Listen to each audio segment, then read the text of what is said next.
Hello साथियों, welcome back. कैसे हैं आप सभी? आई होप कि बहुत अच्छे होंगे। प्यारे साथियों, एक बार फिर से मैं आप सभी का स्वागत करता हूं आपके अपने यूट्यूब चैनल 24 पर। साथियों, हम संविधान पढ़ रहे हैं और संविधान की आज ये हमारी तीसरी क्लास है ना। हमारी 29 क्लासेस हो चुकी हैं और आज है हमारी ये तीसरी क्लास, जिसमें हम राज्य के नीति निर्देशक तत्व यानी कि डीपीएसपी के बारे में हम जानेंगे, उसको पढ़ेंगे। आर्टिकल 36 से लेकर 51 तक इसमें आर्टिकल होते हैं और ये भारतीय संविधान के भाग 4 में है ना, जिसको B N Rao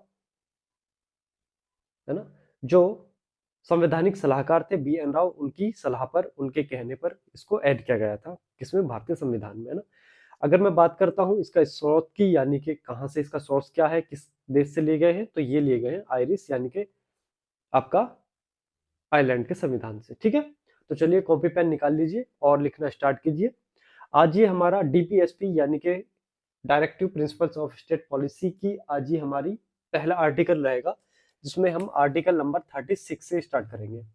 article number 36 और आर्टिकल नंबर 12 ये दोनों राज्य की परिभाषा के बारे में बताता है ना। जैसे मैं आपको पहले आर्टिकल 12 में आपको पढ़ा चुका हूं, जो फंडामेंटल राइट हमने स्टार्ट किए थे। फंडामेंटल राइट यानी कि आर्टिकल 12 से लेकर 35 तक। ठीक है, तो आर्टिकल 12 जब हमने पढ़ा था कि राज्य की आखिर परिभाषा क्या होती है, राज्य में कौन कौन शामिल होता है। राज्य का मतलब हरियाणा, पंजाब, राजस्थान, गुजरात, बिहार, ये नहीं है राज्य का मतलब। राज्य का मतलब है चाहे संघ सरकार हो, चाहे राज्य सरकार हो, या कोई प्राइवेट ऐसी संस्था जो सरकार की मदद से चल रही हो, है ना, जो लोक व्यवस्था के लिए काम करती हो, पब्लिक वेलफेयर के लिए काम करती हो, वो सभी चीजें किस में आ जाएंगी, वो सभी राज्य की परिभाषा में शामिल हो जाएंगी। आर्टिकल मैंने 36 भी उस समय मैंने आपको बताया था कि आर्टिकल 12 और आर्टिकल 36 दोनों में परिभाषा है राज्य की, कि राज्य आखिर हम किसको कहेंगे, है ना।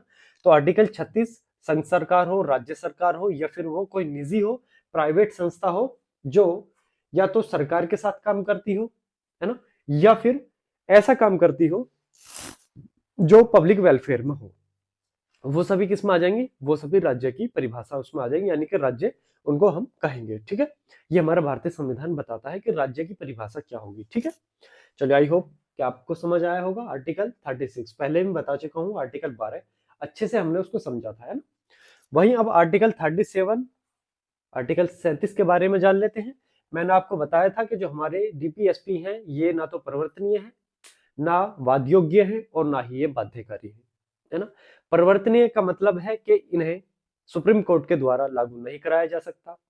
वाद योग्य ये है कि अगर आपके डीपीएसपी का हनन होता है तो आप इनका हवाला लेकर सुप्रीम कोर्ट नहीं जा सकते, यानी कि न्यायालय आप नहीं जा सकते।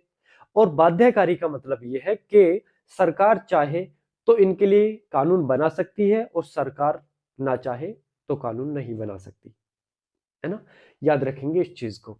जैसे मैं कह दूं कि मैंने लास्ट क्लास में आपको फॉर एग्जांपल मैंने गोहत्या के बारे में बताया था कि कई राज्यों में गोहत्या करना एक अपराध है, जहां पर कानून बने हुए हैं, और कई राज्यों में नहीं बने हुए हैं, है ना।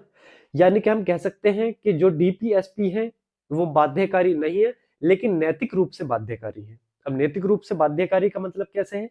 जैसे हम कहते हैं माता पिता की सेवा करना, है ना, माता पिता की सेवा करना, ये आपके एक नैतिकता है कि आप अपने माता पिता की सेवा करो, है ना। लेकिन राज्य कहता है, लेकिन स्पेशली कानून नहीं बनाया कि आप सेवा करोगे, है ना। आप देखते होगे कि वृद्धाश्रम भी बने हुए बहुत सारे, उसमें कौन लोग रहते हैं? उसमें आपके माता पिता ही रहते हैं। अगर राज्य इस चीज पर अगर कानून बना दे कि आप अपने माता पिता को वृद्धाश्रम में नहीं छोड़ सकते, तो ये वृद्धाश्रम बंद हो जाएंगे। राज्य चाहे तो बना सकता है, राज्य चाहे तो नहीं बनाए। यानी कि डीपीएसपी का मतलब है कि राज्य अगर चाहे तो बना सकता है इन पर कानून, नहीं तो नहीं बना सकता। फंडामेंटल राइट का अगर आपका हनन होता है तो आप उसका हवाला लेकर आप सुप्रीम कोर्ट जा सकते हो कि हमारे फंडामेंटल राइट का हनन हुआ है। लेकिन अगर आपके डीपीएसपी का हनन होता है तो आप उसका हवाला लेकर नहीं जा सकते। मैंने आपको बताया था आयरिश के संविधान यानी कि आयरलैंड के संविधान से इसको लिया गया है। आयरलैंड के संविधान में मात्र 8 पॉइंट डीपीएसपी के लिए दिए गए हैं, है ना, या कह सकते हैं हम केवल 8 आर्टिकल इसमें दिए गए हैं। किसमें? आयरलैंड के संविधान में। आर्टिकल 45 है, मात्र एक आर्टिकल है, और उसमें, हाँ सॉरी, एक आर्टिकल है आर्टिकल 45, और उसमें 8 पॉइंट है केवल। आयरलैंड का जो संविधान है 1937 में उसको लागू हुआ है ना। और उसको भी स्पेन के संविधान से उसने भी ग्रहण किए थे डीपीएसपी। हमने कहां से लिए हैं? हमने आयरलैंड के संविधान से लिए। सिर्फ इतना ही नहीं बल्कि जो 1935 का जो भारत शासन अधिनियम था, इंस्ट्रूमेंट ऑफ इंटरेक्शंस जो उसमें दिए गए थे, लगभग हमारे डीपीएसपी से ही मैच खाते हैं, है ना। इस चीज को भी याद रखेंगे आप, ठीक है। वही मैंने आपको बता दिया, परिवर्तनीय नहीं है, बाध्ययोग्य नहीं है और ये बाध्यकारी भी नहीं है। लेकिन अगर बाध्यकारी की बात करता हूं तो नैतिक रूप से बाध्यकारी जरूर है, ठीक है। बाध्ययोग्य यह है कि अगर उल्लंघन होता है तो उसका हवाला लेकर आप न्यायालय नहीं जा सकते। परिवर्तनीय का मतलब यह है कि न्याय लागू कराने के लिए आप पर दबाव नहीं, यानी कि सरकार पर दबाव नहीं बना सकता इनको, है ना। अगर किसी व्यक्ति के अगर डीपीएसपी हनन होते हैं, और हनन क्या होगा?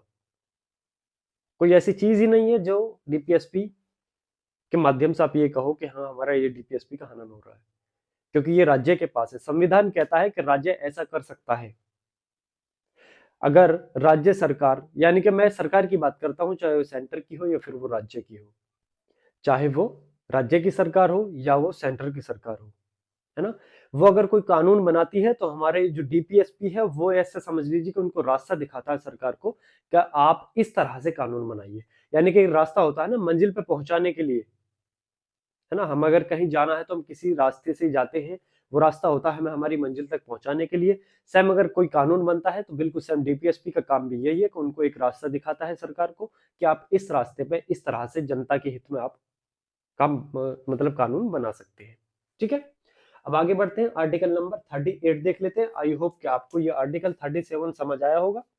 आर्टिकल 38 कहता है कि कल्याणकारी राज्य। आर्टिकल 38 यानी कि 38 कल्याणकारी राज्य की बात करता है, कल्याणकारी राज्य की स्थापना की बात करता है। आर्टिकल नंबर 38 याद रखेंगे। समाजवादी विचारधारा है ये, कल्याणकारी राज्य है, कैसी विचारधारा है? समाजवादी विचारधारा पर ये फोकस डालता है, आर्टिकल नंबर 38, ठीक है। वहीं अब आर्टिकल 38 का 1 पॉइंट क्या कहता है? 1 पॉइंट कहता है आर्थिक न्याय, सामाजिक न्याय और आपका राजनीतिक न्याय की ये बात करता है। तीनों न्याय की बात करता है। कौन सा? आर्थिक, सामाजिक और राजनीतिक। इन तीनों न्याय की कौन बात करता है? आपका 38 का पहला पॉइंट। इस चीज को याद रखेंगे। सवाल ये भी बन सकता है आपका कि आर्थिक न्याय, सामाजिक न्याय और राजनीतिक न्याय, इन तीनों शब्दों का प्रयोग कहां कहां किया गया है? तो इन तीनों शब्दों का प्रयोग संविधान में 2 जगह करा है। सबसे पहला आप समझेंगे, आपका ये उद्देशिका प्रस्ताव, जिसको पंडित जवाहरलाल नेहरू के द्वारा पेश किया गया था, जिसको आज हम प्रस्तावना के नाम से जानते हैं। उसमें है आर्थिक न्याय, सामाजिक न्याय, राजनीतिक न्याय। और दूसरा है आपका 38 का पहला पॉइंट, इसमें भी इन तीनों की बात की गई है, ठीक है। आई होप कि आपको समझ आ रहा होगा, ठीक है। अब आगे बढ़ते हैं तो आर्टिकल 38 का दूसरा पॉइंट कहता है राज्य असमानता को कम करने का प्रयास करेगा।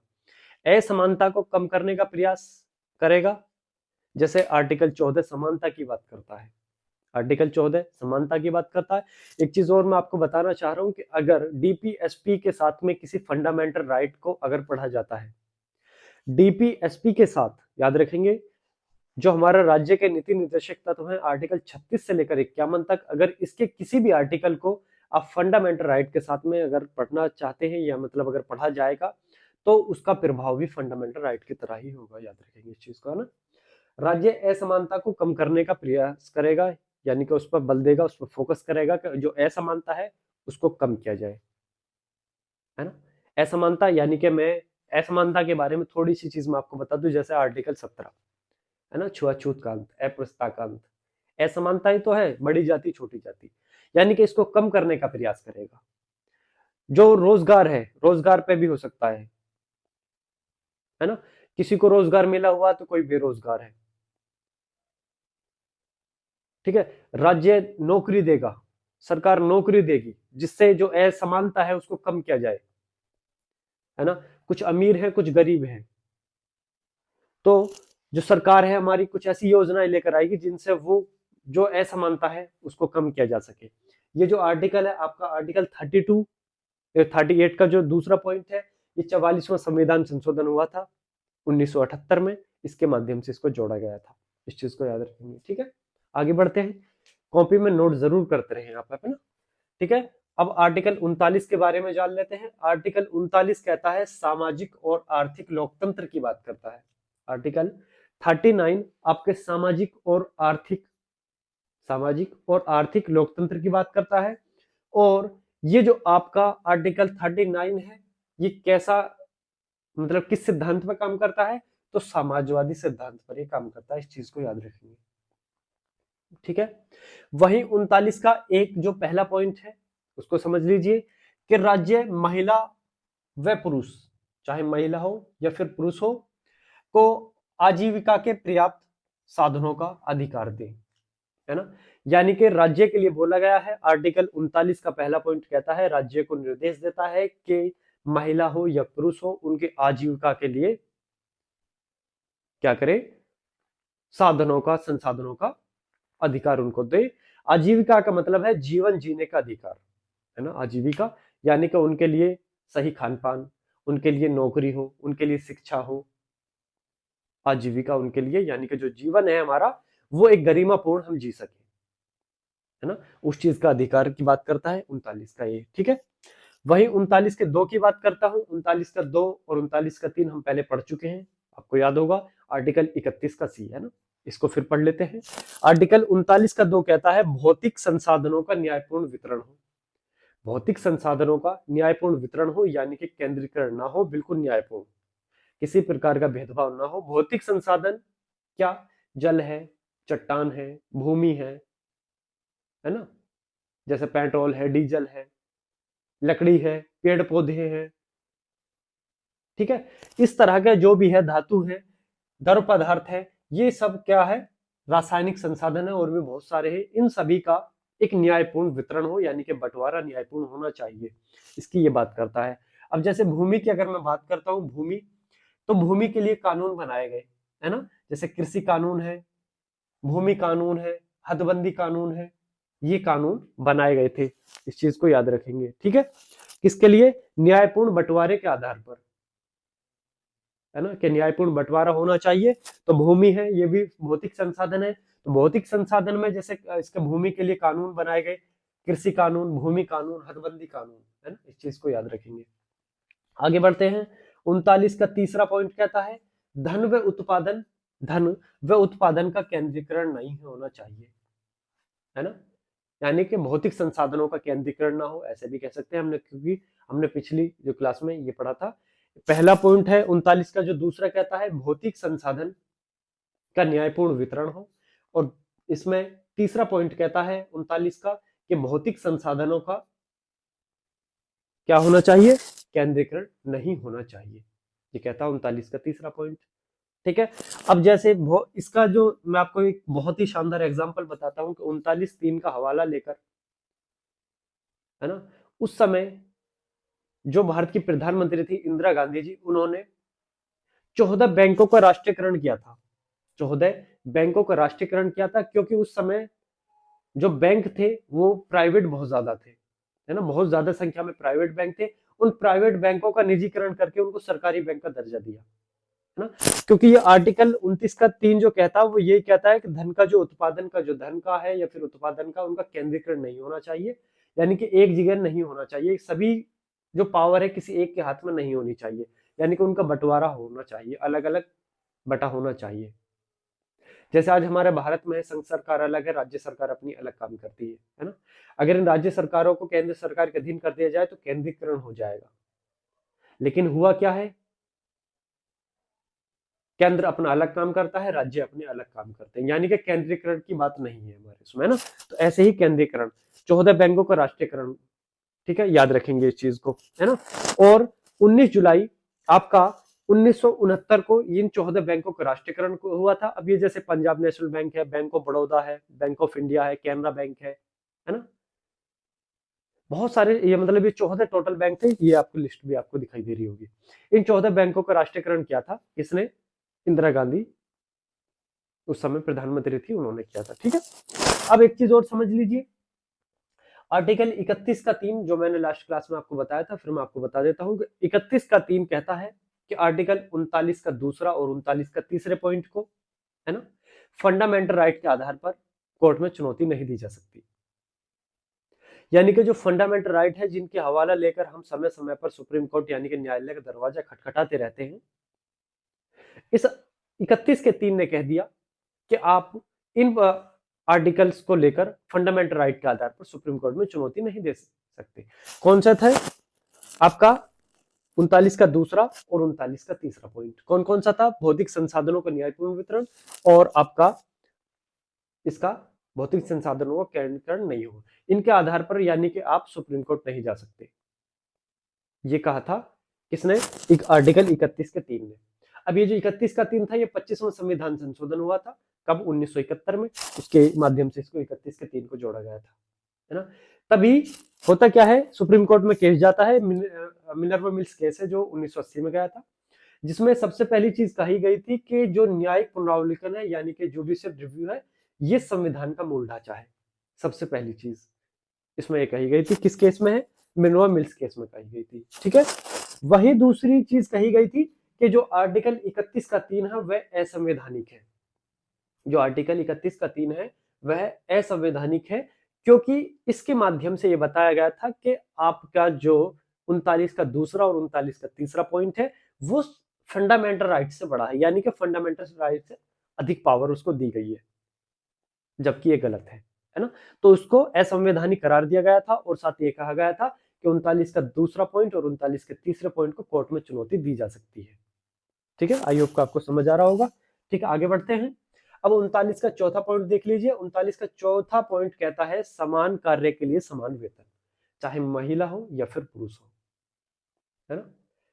कार्य जो भी है, अगर जैसा भी कार्य है, चाहे महिला कर रही है या पुरुष कर रही है, अगर समान कार्य है तो उनके लिए समान वेतन मिलना चाहिए। ये आर्टिकल बहुत इंपॉर्टेंट है, याद रखेंगे। जब इस आर्टिकल आया उसके लिए समान पारिश्रमिक अधिनियम आया 1976, जिसके माध्यम से महिला और पुरुष दोनों के लिए समान कार्य के लिए समान वेतन देना शुरू हुआ इसके माध्यम, ठीक, याद रखेंगे।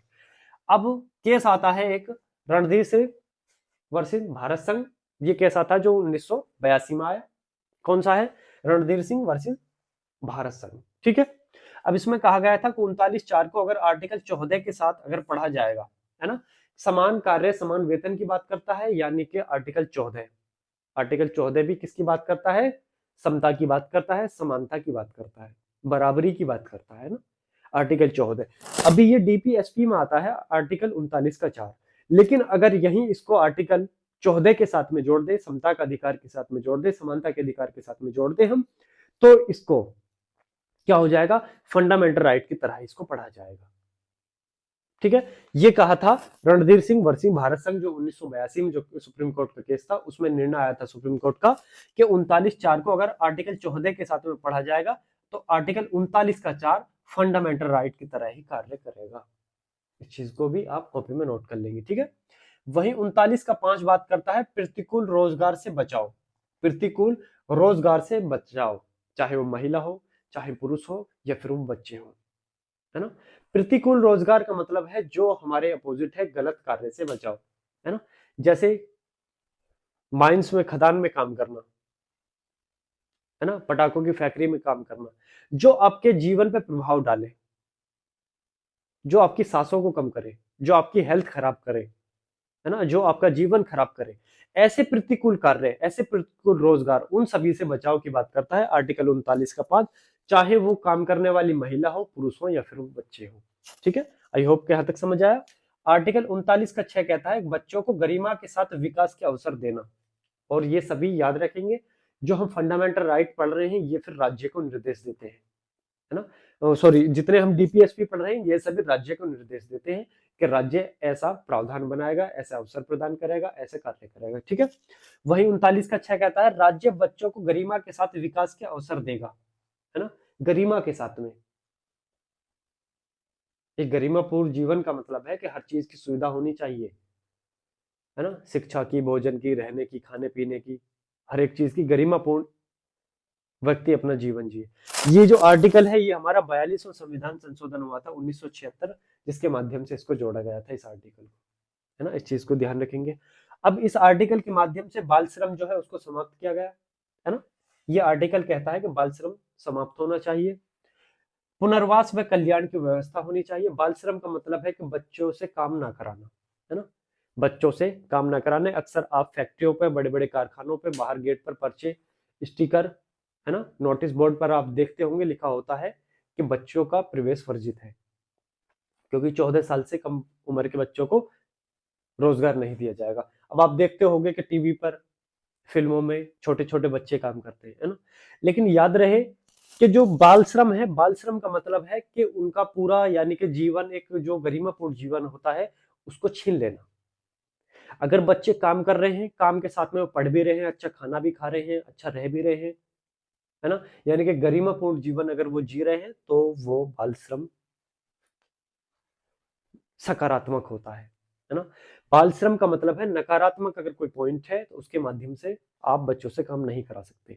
जहां उनके जीवन पर इफेक्ट पड़ता हो, उनकी सांसों पर इफेक्ट पड़ता हो, उनकी गरिमा पर इफेक्ट, उनके रहने सहने पर, खाने पर, उनकी शिक्षा पर, हर चीज पर अगर इफेक्ट पड़ रहा है तो वो बाल श्रम गलत है। लेकिन अगर वो सकारात्मक है, शुद्ध ताजा भोजन उनको मिल रहा है, ताजा हवा मिल रही है, साफ सफा, उनको पढ़ाई, है ना, उनका खेल कूद, हर एक चीज का उनका ख्याल अगर रखा जा रहा है, तो वहां पर बच्चे काम करते हैं। याद रखेंगे इस चीज को, है ना। उनके कल्याण की व्यवस्था होनी चाहिए, उनका पुनर्वास की व्यवस्था, हर एक चीज के लिए राज्य को निर्देश इसमें किया गया है। ठीक है, आपका आर्टिकल 39 समाप्त हो चुका है। आर्टिकल 36 से लेकर 39 तक हमने जाने। आई होप कि आपको समझ आया होगा, अच्छा लगा होगा। साथियों, ये पॉलिटी आपकी हर एक एग्जाम में काम आएगी। अभी तक हमने 39 आर्टिकल तक पढ़ लिए, आर्टिकल 1 से लेकर 39 तक, और इसके अलावा बहुत सारी चीजें हमने जानी। अब आप कोई भी प्रीवियस ईयर उठा के देख लीजिए, अगर इससे के संबंध में, अगर इसके आसपास कर, या आर्टिकल 1 से लेकर 39 तक, या और इसके अलावा जो भी हमने पढ़ा है उससे रिलेटेड कुछ भी अगर आपके प्रीवियस ईयर किसी भी एग्जाम को उठा के लीजिए, अगर कोई क्वेश्चन आया होगा, 100% आप उसको कर लोगे। यानी कि हम इस तरह से पढ़ रहे हैं, कुछ भी हम नहीं छोड़ रहे, है ना। बाकी और आपको अच्छा करने के लिए बार बार इसको रिवीजन करना पड़ेगा, और खुद से भी सेल्फ स्टडी आपको करनी पड़ेगी, तब आप और बेहतर इसको बना सकते हैं, ना। डॉक्टर 24 आपका चैनल है, सब्सक्राइब कर लीजिए अगर नहीं किया है, और हमारे साथ जुड़ जाइए। वीडियो को शेयर जरूर करें दोस्तों के साथ, है ना, क्योंकि जितनी मैं मेहनत कर रहा हूँ उसका यकीन मानिए फल कुछ नहीं मिल रहा, है ना। कभी कभी जो आपकी क्लासेस में गैप हो रही है, तो वो इसीलिए हो रही थी, कभी मन करता है बना दो, कभी करता नहीं, रहने दो यार, है ना। तो अगर कुछ लगेगा कि हाँ यार, ऐसा फील हो रहा है कि हमारे साथ में हमारे कुछ साथी जुड़े हुए हैं, है ना, तो उसमें लगता है कि हाँ ठीक है, अगर एक भी अगर कोई ईमानदारी से मेरे साथ में अगर जुड़ा हुआ है, कि वो हाँ ईमानदारी से क्लास देख रहा है, पूरी क्लास देख रहा है, और ये सोच रहा है कि कंपटीशन की मैं तैयारी कर रहा हूँ, और इस पॉलिटी को मैं अपने अच्छे से बेहतर तरीके बनाऊं, तो यार मुझे भी अच्छा लगेगा, और मैं और बेहतर से बेहतर करने का प्रयास करूंगा, है ना। तो फिर मैं कह रहा हूँ कि चैनल को सब्सक्राइब कर लीजिए, आपका अपना चैनल है, दोस्तों के पास शेयर कर दीजिए, सभी सब्सक्राइब कराइए सभी से, है ना, और हमारे साथ में जुड़िए। ठीक है, तो चलिए, बहुत बहुत धन्यवाद आपका वीडियो में अंत तक बने रहने के लिए। फिर मिलेंगे। जय हिंद, जय भारत।